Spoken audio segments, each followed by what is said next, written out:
મિત્રો, પ્રેમ, વંદન, જય શ્રી કૃષ્ણ, વાસુદેવ સર્વમ. આદિ શંકરાચાર્યએ તેમના આત્મષષ્ટકમાં સૌથી પહેલાં કહ્યું છે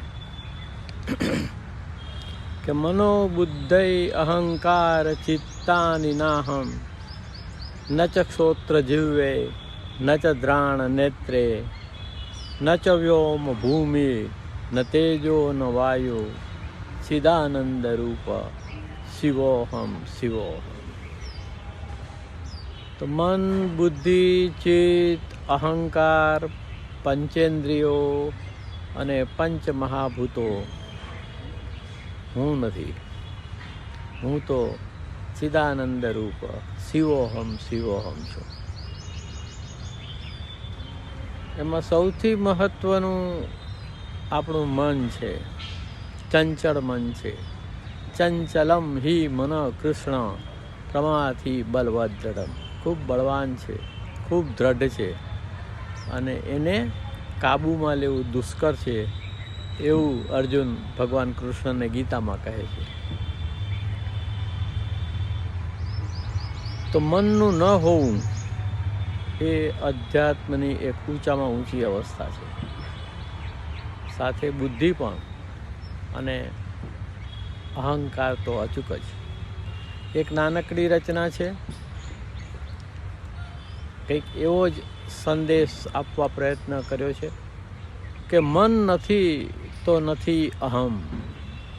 મન નથી તો નથી અહમ. અહંકારનું મુખ્ય ઉદ્ગમ બિંદુ આપણું મન છે. તો મન નથી તો નથી અહમ. મન નથી તો રથી પરમ. રથી એટલે સારથી. તો આપણા આ શરીર યંત્રનું સારથી પરમાત્મા છે, કૃષ્ણ ભગવાન છે.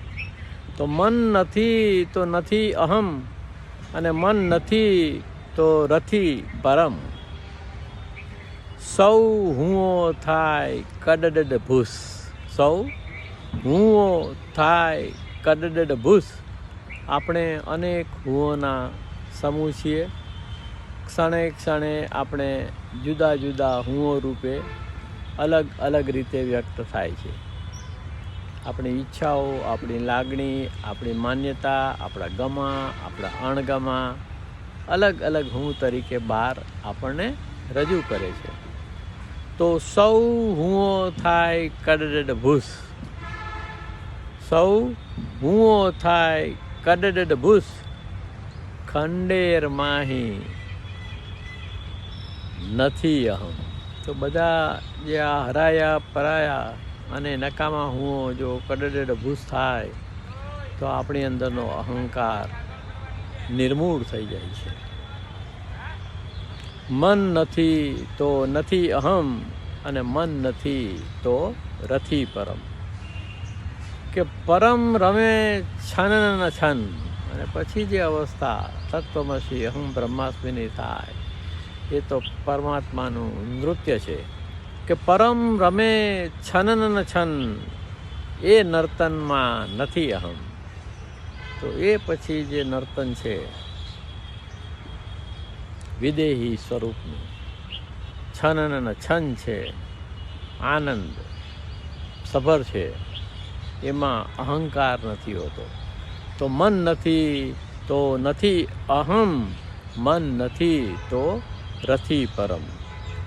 કે પરિપૂર્ણ ને શૂન્ય મૌન હો. જો આવી અવસ્થા થઈ જાય તો એ પરિપૂર્ણ અવસ્થા છે. પરિપૂર્ણ ને શૂન્ય મૌન હો. નાદ બ્રહ્મમાં નથી અહમ. પરિપૂર્ણ ને શૂન્ય મૌન હો. નાદ બ્રહ્મમાં નથી અહમ. મન નથી તો નથી અહમ. મન નથી તો રથી પરમ. આપણે આપણા વ્યક્તિત્વમાં જ રહી અને આપણું આખું પસાર કરી દઈએ છીએ. ખરેખર આપણે જન્મની સાથે જે લઈ અને જન્મ્યા છીએ એ આપણું સત્વ છે અને આપણું આત્મતત્વ છે, જેનું આપણે સ્મરણ કરી અને સજગ સભાન સચેત થવાનું છે. તો મન બુદ્ધિ પર છે સત્વમ. તો આ જે આપણું સત્વ છે એ તો મન બુદ્ધિની પર છે.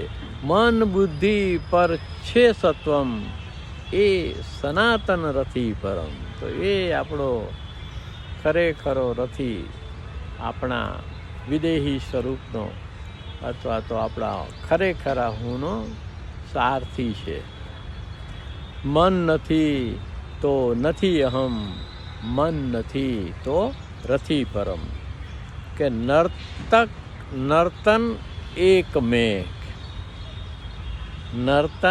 નર્તક એક મેઘ, ભાવ દશા એ રથી પરમ. તો એ તો બહુ ઉચ્ચતર ભાવ અવસ્થા છે, જેનો રથી પરમાત્મા છે. તો નર્તન એક મેઘ, ભાવ દશા એ રથી પરમ. મન નથી તો નથી અહમ, અને મન નથી તો રથી પરમ. આ અવસ્થા પ્રાપ્ય છે સમયસર, સમયની પર થઈ અને વર્તમાનની હાજર ક્ષણમાં જો આપણે સ્થિત થઈ જઈએ તો, એટલે કે આત્મસ્મરણની અવસ્થા છે. આપણે આપણી જાતને યાદ કરતા હોય એનાથી ઊંચી અવસ્થા બીજી કોઈ નથી. કે સ્થિર ધીર કરે છે તત્ક્ષણ. સ્થિર ધીર કરે છે, કારણ કે ધીર થયા બાદ આપણે કોઈ પણ સંજોગોમાં મૂંઝાતા નથી. ગીતામાં ભગવાન કૃષ્ણ કહે છે કે આ શરીરમાં બાળપણ, જવાની અને વૃદ્ધાવસ્થા આવે છે, તેમજ મૃત્યુ પણ થાય છે, પરંતુ ધીર પુરુષો આ દશાઓથી મૂંઝાતા નથી હોતા. સ્થિર ધીર કરે છે તત્ક્ષણ, આ ક્ષણમાં છે રથી પરમ. તો વર્તમાનની હાજર ક્ષણમાં હાજર હોવું એ વખતે આપણા આ દેહનો સારથી પરમ કૃપાળુ પરમાત્મા વાસુદેવ સર્વમ એવા કૃષ્ણ ભગવાન જ હોય છે.